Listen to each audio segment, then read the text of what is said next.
Добрый вечер. Вы смотрите программу «Якутия Лайв». С вами Ирина Ефимова. День студента или Татьянин день – это праздник, который своими корнями уходит аж в 1755 год. Именно тогда граф Иван Шувалов принес на подпись императрице Елизавете Петровне указ об учреждении Московского университета, современного МГУ имени Ломоносова. Произошло это именно в Татьянин день. Шувалов выбрал эту дату не случайно. Это стало своеобразным подарком на именины его матери Татьяне. Правда, гуляли студенты прошлого века не 25, а 13 января. Проект университета Шувалов разрабатывал вместе с Михаилом Васильевичем Ломоносовым. В итоге документ был подписан, университет открыт, а российское студенчество получило свой собственный праздник. И сегодня с нашим гостем, председателем первичной профсоюзной организации студентов Александром Румянцевым, мы поговорим про современных студентов, об их увлечениях и планах в стенах Северо-Восточного федерального университета имени Максима Кировича Амосова. Добрый вечер, Александр. Добрый вечер.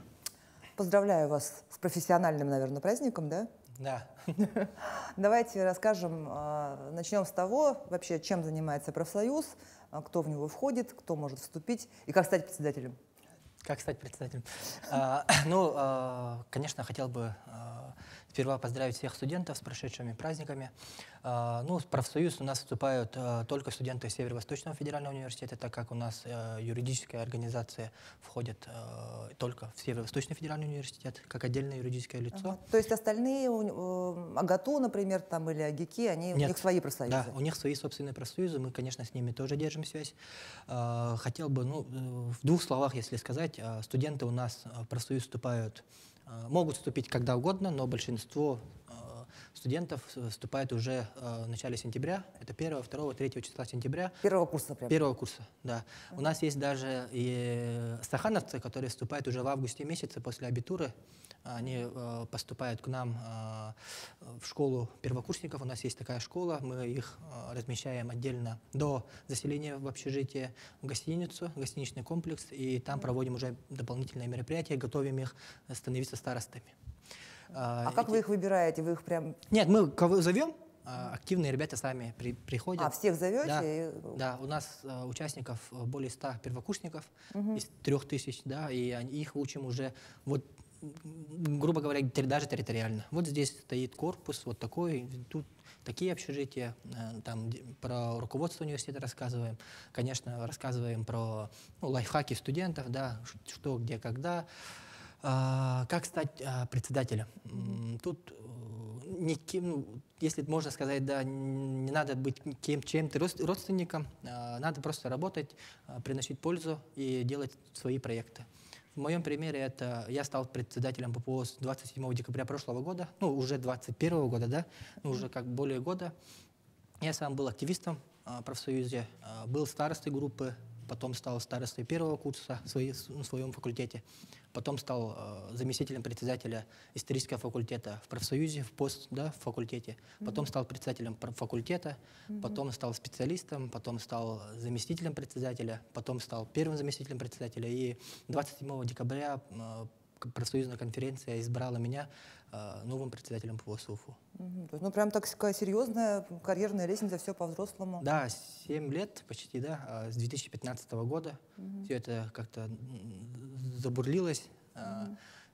Сама идея стать председателем ко мне пришла уже в первом курсе, когда я видел работу профсоюза, и мне это очень сильно понравилось, то, что идея профсоюза — это помогать людям делать общее благое дело.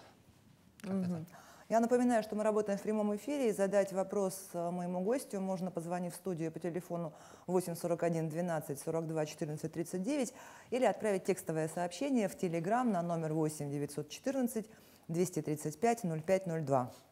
Вот вы говорите, что сразу первокурсники все поголовно вступают в профсоюз. Да. Это прям для них такая обязаловка или какие-то плюшки вы обещаете, или что? Мы не обещаем, мы делаем уже. Для первокурсников в августе это уже они видят работу профсоюза с первых дней. То есть даже ребята, которые сдают документы, кто принимает это наши активисты университета. Там есть и активисты студенческого координационного совета, да, это под руководством управления студенческим развитием Сафрона Матвеевича Новгородова, да, непосредственно курирует проректор по внеучебной деятельности и молодежной политики Александр Александрович Ильин. Также наши активисты, председатели профбюро факультетов и институтов. То есть первокурсники встречаются сразу с активистами. И сразу видят, когда они уже общаются, они уже понимают, да, где, как в факультете все устроено. В нашем случае это, конечно, в первую очередь, это мы отвечаем на вопросы всех первокурсников, да, когда, что, кем, куда сдать и так далее. Это самое первое. Второе, это, конечно, наше мероприятие в августе. 1 сентября мы устраиваем в стадионе «Юность» открытый, конечно, трезвый танцпол на стадионе «Юность». Приглашаем всех артистов Республики Саха-Якутия. Да? А также у нас действуют различные приложения. Ну, надеюсь, расскажу дальше про наши проекты, так скажем. А заочники могут вступить в профсоюз? Заочники нет, не имеют права. То есть только студенты дневного только отделения? Студенты очного. А филиалы Северо-Восточного университета в Мирном, например? Филиалы... У них свои профкомы? Да, или? у нас один профком. Один профком. Они входят в состав первичной профсоюзной организации студентов. У нас есть филиалы в Нирингре и Мирный. Мы по плану в марте месяце должны их посетить тоже. Мы с ними тесно держим связь. Их ребята приезжают к нам на мероприятия. То есть наша, например, школа актива, да, Северо-Восточного федерального университета, проводимая профсоюзом, да, приезжают студенты с наших филиалов. То есть мы их не забываем, проводим для них мероприятия, также, да, консультируем, ну и общаемся на любые темы. Тогда сколько сегодня человек в профсоюзе? Это, получается, все студенты поголовно? Вот количество студентов дневного отделения СФУ, и это будет количество членов профсоюза? Тут есть магистранты, тут есть ординаторы, тут есть докторантура, кто проходит, да, и мы вычитаем несколько магистрантов. Если по цифрам посмотреть, у нас, если, скажем, 13 500, каждый день же колеблется, да? 13 500 в среднем у нас студентов учатся в Северо-Восточном федеральном университете. У нас более 13 тысяч членов профсоюза. Есть студенты, которые не вступили в студенческий профсоюз, потому что они уже являются, например, в профсоюзе сотрудников профсоюза СФУ. То есть у нас есть преподаватели даже, которые проходят аспирантуру, ординатуру, магистратуру даже, да? И поэтому устав нам запрещает брать студента, который уже вступил в какой-то другой профсоюз. Наш отраслевой на самом-то деле. А есть студенты, которые не хотят вступать в профсоюз? Не секрет то, что есть взрослые люди, которым по 25-27 лет, которые только вот начинают брать первое высшее образование, да, может быть даже после среднего профессионального образования. Или после армии, например. И люди семейные, да, уже работают, поэтому у них им не надо досуг, да, и может быть даже наша защита в плане представления наших, может быть они уже даже не активисты, да, им не нужна там наше представление во многих отраслях университета. Есть такие люди, не секрет. Мы с ними работаем. У нас, но тем не менее, у нас есть такие же члены профсоюза, даже есть активисты, которым по 30 лет, по 25 лет. Не секрет. Люди разные, и тут нужно смотреть как индивидуально. А тогда, когда человек идет работать по специальности, вступает там в какой-то другой профсоюз, он автоматически из вашего профсоюза исключается? Или как? Да. Если он не вступает в дальнейшем учиться в магистратуру или получать дальнейшее образование дальше, он сразу автоматом после исключения с университета... как диплом получил, да, диплом получил, все. Получается, тогда вовлекать дополнительно не нужно, да, кого-то? У вас все нормально с этим? С этим, да, у нас, как я стал председателем, я говорю, есть такая тенденция, мы все делаем, все рассказываем, все все наши проекты открыты. Вступать, не вступать, человек сам свое решение принимает. Тут никаких этих обязалов нету. Конечно, университет в лице Анатолия Николаевича Николаева поддерживает наш профсоюз. Мы тесно сотрудничаем с администрацией, сотрудничаем с управлениями университета. И, конечно, с их стороны тоже поддержка имеется, потому что мы часть университета, да, профсоюз студентов это и есть как бы студенты. То есть и по соглашению с университетом непосредственно первичная профсоюзная организация занимается представлением интересов во всех отраслях. А именно вот активисты, которые готовы работать, их хватает всегда? Даже Или их приходится воспитывать, как-то стимулировать, искать? у нас в профсоюзе нас более 2000 активистов. 2000. У нас 22 постоянно действующих структурных подразделения. Это у нас комиссии, ИМКО, например, да, вы, может быть, слышали, точка кипения, такие клубы, различные центры, да, которые занимаются разными вещами. Конечно, у нас в авангарде профсоюза стоят все 18 факультетов и институтов головного вуза. Да? Это наши председатели профсоюзных организаций. За каждым из них, например, пример, если в среднем брать, то за каждым председателем профсоюза факультета стоит 50 активистов. Вот как-то так. Поэтому активистов много, кто желает развиваться много, мы максимально стараемся всем помочь, развивать в различных площадках, проектах и так далее. Но я так понимаю, что главная задача профсоюза – это защита прав студентов. Конечно. Вот. И в каком случае студентам может понадобиться помощь, и в каком случае правком помогает? Ну, тут в университете более 3000 сотрудников, да, различного уровня. Тут, можно сказать, может быть, даже с непониманием студента и преподавателя могут быть возникнуть вопросы, да, из-за баллов, из-за оценок. То если студент считает себя правым, да, то, что вот, может быть, какой-то конфликт произошел, да, он выходит к нам, Центр юридической помощи «Щит». У нас есть, даже есть профильные юристы, которые этими вопросами занимаются. Непосредственно скажу одно. Наш профсоюз не является каким-то щитом для от университета, да? Мы являемся партнерами.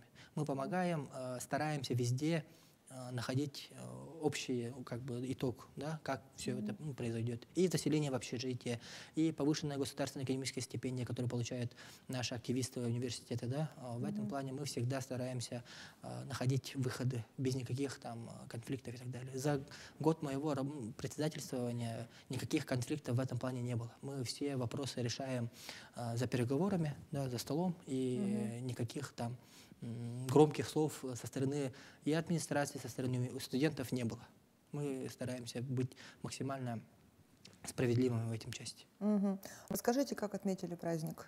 25 января? Да.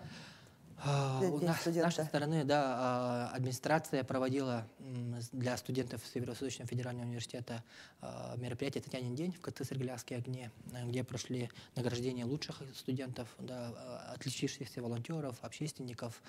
В этом плане хотел бы поблагодарить Анатолия Николаевича Николаева, нашего ректора. Были очень хорошие раздаточные материалы, да, для наших студентов.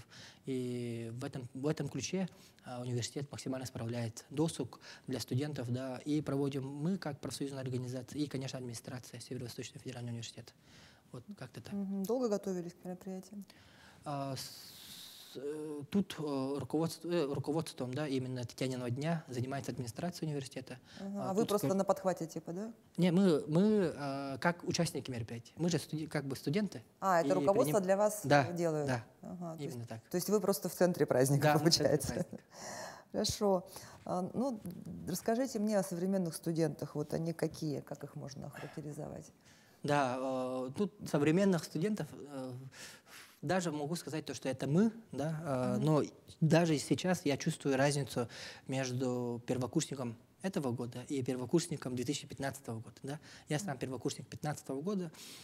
Сейчас студенты начали больше, они больше смотрят телевидение, не интернет, да, через Инстаграм, запрещенная, да, в Российской Федерации платформа, на самом деле. Сейчас смотрят максимально, да, информация идет через интернет. Менее стали смотреть телевизор, могу сказать, да, те же программы СТС, там, ТНТ и даже местные телеканалы. Скажу одно, то, что они начали, более модные стали как-то, да, свои фразы. Иногда даже мне приходится спрашивать, уточняться. Вот, что это значит? Да, какие сейчас есть модные словечки? Шиперить, там, да, различные там троллинг. Троллинг это я знаю, шиперить. Вот я тоже суть не могу даже сказать, да, шиперить. Там различные вот такие терминологии, да, вот в этом плане есть различия, но сам студент, он не меняется, он является, скажу, это вот человек, который все впитывает как губка. Говорят же, школьники тоже, вот студенты та же система. Как первокурсник воспримет все это, так и у него по жизни и пойдет. Если показать, там, и как и мы делаем, да, в университете, показывать спорт, общественную деятельность, волонтерство, культурную программу, науку, тогда и студент получает это и идет именно по этому пути. Он ценит, да, мы ценности показываем. А когда вот такого не будет, надеюсь, что такого никогда не произойдет, но если такого не будет, студенты, скорее всего, вот различные субкультуры, да, в плохом смысле этого слова, да, могут туда уйти, в ту русло именно. И надеюсь, такого у нас не будет в этом плане. То есть вы им предлагаете... Да, все моменты, все ценности, да, которые у нас есть, да? мы это все показываем. А может быть, я не знаю, больше они нацелены на учебу, чем на общественную жизнь или нет? Нет, учеба является у нас в приоритете. Мы сейчас даже вот последний год отстраняем активистов от работы в общественной деятельности, если у них там хвост есть, да, ну, не закрытый зачет, экзамен, да, если курсовую не сдали вовремя, мы их отстраняем со всех мероприятий, отстраняем организаторство. Если даже у них есть путевки, какие-то мероприятия, куда они должны были полететь, да, мы отстраняем их для того, чтобы они закрыли сессии в качестве, да, даже так. Даже членам профсоюзного комитета, который является нашим руководством профсоюза, да, у нас почти 70 человек. Мы, если даже вот председатель профсоюзной организации факультета имеет задолженность, мы сразу отстраняем и даем время. Там 3 месяца надо закрыть все долги, только после этого надо возвращаться. Профсоюзная деятельность, конечно, важна, но учеба, профессионализм, за которым пришли студенты, это намного в приоритете, на наш взгляд, и мы должны это всегда поддерживать на самом-то деле. А вы сами не жалеете, что не пошли работать по специальности, а остались по общественной работе? Да. Я обязательно пойду по профессии. Я сам по профессии учитель истории. Учился в педагогической группе педагогическое образование, история, обществознания. Я обязательно попробую себя, 3-4 года быть учителем.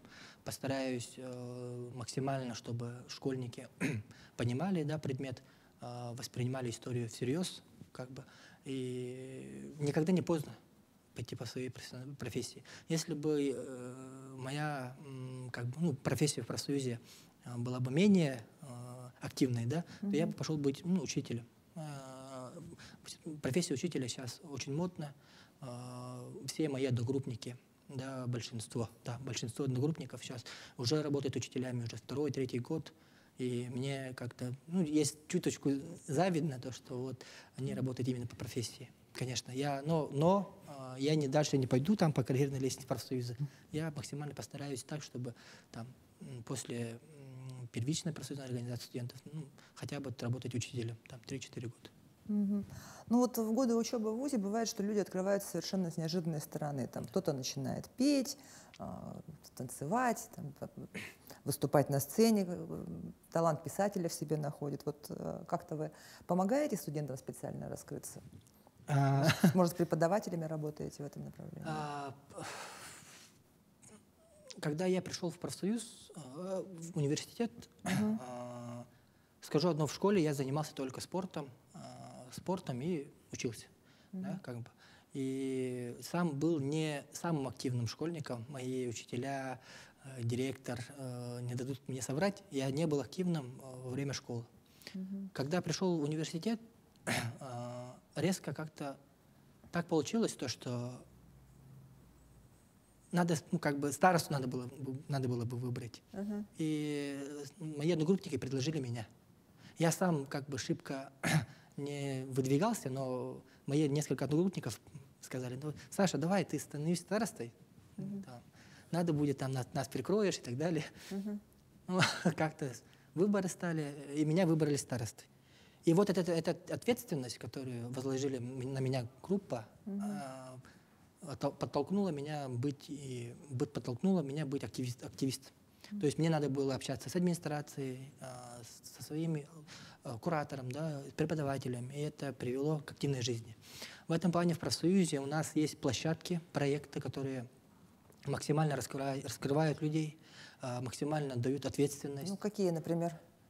В факультетах, институтах у нас в профсоюзе более 1000 мероприятий в год проходят.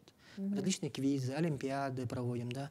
Это силами именно студентов самих, да, и из бюджета профсоюза выделяется на это почти 40% всего бюджета, да, именно вот на факультетские и институтские мероприятия. У нас есть клубы, киберспортивные клубы есть, да, то есть люди есть же, которые вот просто не хотят быть на парадах ходить, там мероприятия делать, они хотят играть. И мы для таких ребят создали специальный клуб «Альянс». Они, ребята сами себе делают мероприятия, и университетские ребята, которые любят играть в CSGO, там, да, Доту, различные там мобильные игры, Mobile Legends, они PUBG, да, они приходят и играют там. И мы им даем площадку, чтобы они развивались. То есть там люди же есть, которые играют круглыми сутками. Им все равно приходится общаться с такими же людьми, которые вот они как бы, да, именно по киберспорту. И они соревнуются между собой и делают свою площадку. Такие у нас есть клуб любителей читать книги, например, да. Люди собираются и рассказывают про свои книги, которые они читают. Там более 40 или 50 членов клуба. У нас есть клуб дебатов. Люди дебатируют на различные темы, может быть, даже острые темы. На эту тему тоже мы разговариваем иногда. У нас очень много, конечно, комиссий, структурных подразделений, которые занимаются организацией мероприятий. Очень большие мероприятия у нас. В этом плане вот, мы раскрываем ребят путем того, чтобы даем площадки и возможности. То есть то, что интересно им самим, получается, да. ищете. Мы никого не привязываем, там именно вот этим надо заняться, этим факультету, этим надо заняться. Нет, такого нет. А зачетки там на входе в киберклуб не проверяют? Зачетки нет, киберклуб не проверяют. А то будут там целыми днями сидеть, играть? Нет, такого плана нет. Мы максимально стараемся, чтобы учебу держали в приоритете. Ну, работа в профсоюзе сопровождается командой активных работников. Какие качества главные должны быть у человека, который работает в вашей команде? В нашей команде в руководстве профсоюза 14 человек. То есть все сметы, все документы, проекты согласовывает, утверждает 14 человек. Каждый раз нам приходится, да, работать над этим, смотреть, обсуждать. То есть в команде у нас мы разные. Кому-то там 30 лет, кому-то 20 лет. Девушки, парни, да, из различных факультетов и институтов. С разных районов, да, севера. У нас есть и другие национальности, так скажем. И мы максимально все стараемся. Мы работаем не по времени, как бы, да, там, с 9 до 6. А у нас работа идет такая. Если много работы, то никаких там проблем нет в плане этого. Там, все, там, в 6 часов мы уходим. Вот такого нет. У нас, когда вот я стал председателем, я поменял график работы. Это у нас не с 9 до 6 сейчас, у нас с 10 до 7 вечера. Потому что студенты в большинстве случаев вечером только приходят, да, работаем в этом плане. Но у нас в среднем после работы у нас даже выходные, как хобби, все равно наши мероприятия. То есть наша жизнь связана с мероприятиями. Большинство руководства, сотрудников, жены, девушки, парни, да, все с профсоюза. То есть мы как бы живем профсоюзной жизнью, как-то так. Профсоюзные семьи, в общем. Да, и в эту семью можно попасть всем. Как возможность есть у всех, главное — старание. Мы не все танцоры, не певцы. Я сам никогда не танцевал, не пел, не был там творческим, талантливым человеком, но просто старался и делал хороший проект. И такие же члены нашей команды — это те люди, которые хотят что-то новое.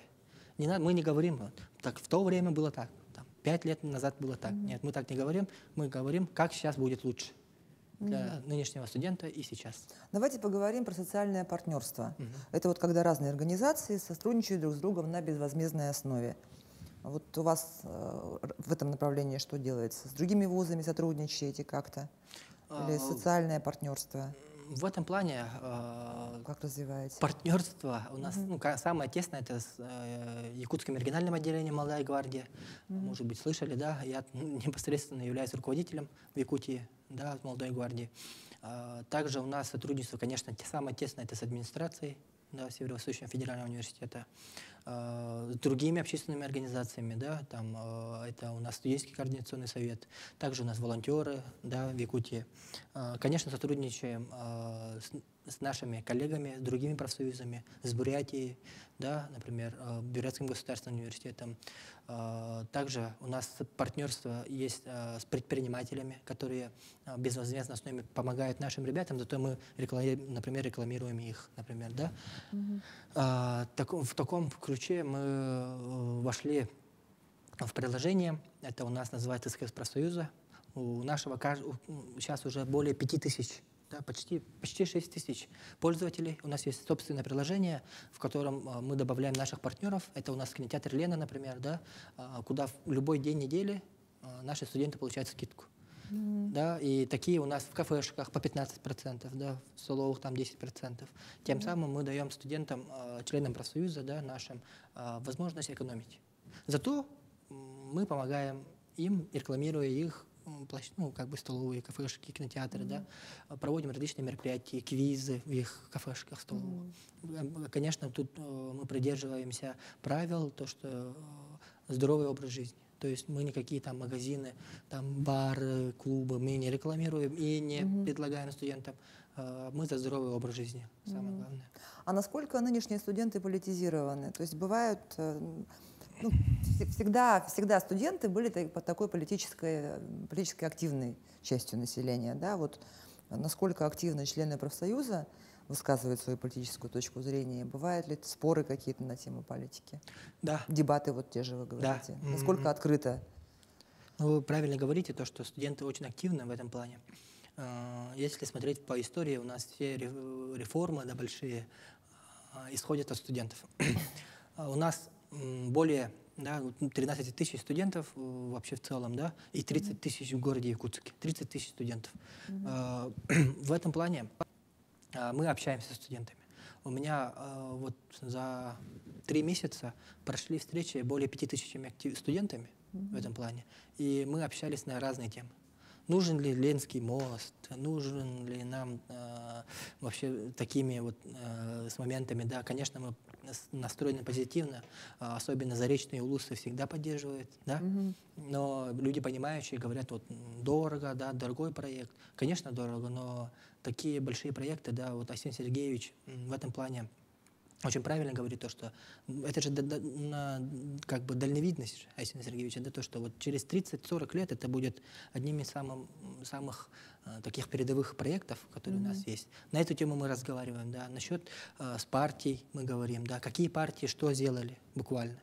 Я всегда замыкаю, когда общаюсь с людьми, со студентами, говорю, в Республике Саха-Якутия. Мы говорим о Республике Саха-Якутия. Я руководитель Якутского регионального отделения «Молодой гвардии». Да? Что мы делаем, что делают другие партии. В этом ключе мы общаемся. Насчет федеральной повестки я не имею таких компетенций. Я не живу в Москве, не работал в Москве, как бы, да, поэтому мои компетенции заключаются в том, что происходит в регионе. Вот. На эту тему мы общаемся каждый раз. И наша цель – это объединить студентов, да, консолидировать вокруг нашего главы Арсения Сергеевича в этом плане. И максимально стараемся, чтобы когда мы решаем вопросы, да, мы решаем вместе и идем к одной цели. У нас нету такого. Мы решили так, мы будем делать вот так. Вот, у нас нет. Мы решили большинством, значит, решение принято вот так. И все работаем в одно русло. Но сейчас большая общая задача, которая перед всеми стоит, это поддержка участников спецоперации и их семей. Вот расскажите, что вы в этом направлении делаете?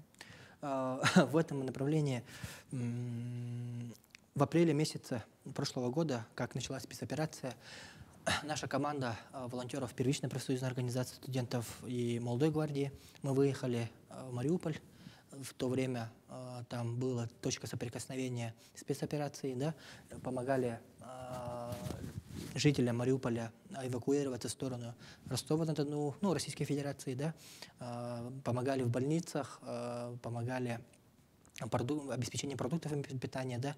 В апреле, в мае месяце в это время брали Азовсталь. Может быть, помните, да? Да. Мы в это время были в Мариуполе.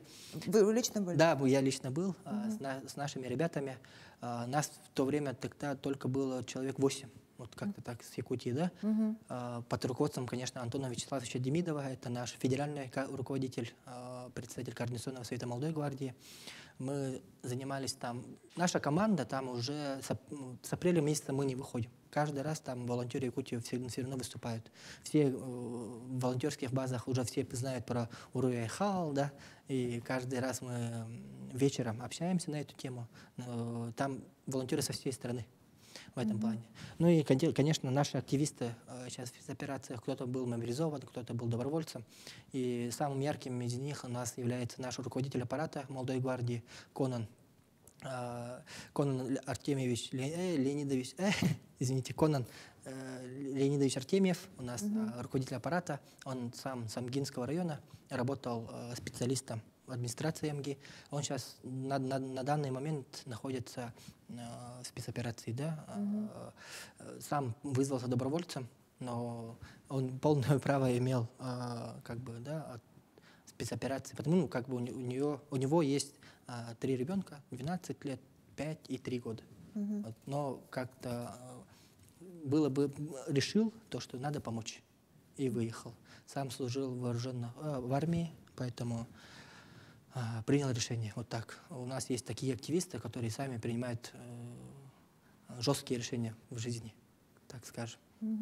Ну и почти сразу же вышел указ главы республики о том, что дети участников спецоперации поступают, ну, за счет бюджета республики учатся в СФО.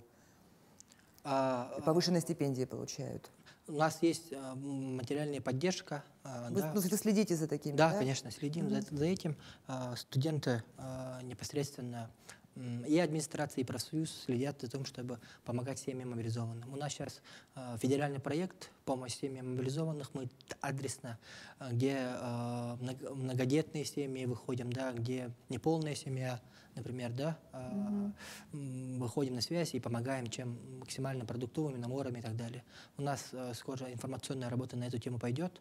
И, конечно, с администрацией города Якутска, с администрациями районов мы этим будем заниматься и занимаемся. Очень часто говорят, что лидерские качества в себе нужно воспитывать. А вот вы как считаете, их правда можно воспитать? Или кому-то дано от природы, а кто-то всегда будет вооружиться с афобушек? Тут скажу одно. Мое видение. Это то, что лидерские качества приходят с ответственностью. Если человек берет на себя ответственность и должен это делать, то лидерские качества, хочешь не хочешь, воспитаешь себе. То есть, смотрите, я стал, грубо говоря, старостой, да, в моем понимании, это, да, и я взял ответственность за свою группу. Что мы там в посвящениях должны участвовать, на различных митингах выступать, да, то, что с преподавателями надо общаться, да, на эту тему. И в таком ключе человек воспитывает себя лидерские качества в этом плане. Ну что ж, спасибо за живую интересную беседу. Успехов в работе. А всех студентов нынешних и будущих и бывших поздравляю с Татьяниным днем. Пусть этот праздник подарит вам хорошее настроение и тем, кто уже закончил вуз, теплые воспоминания. На этом выпуск программы «Якутия Лайв» подошел к концу. Меня зовут Ирина Ефимова. Смотрите нас на канале «Якутия-24» по будням в 19:15. Расскажем, чем живет Якутия.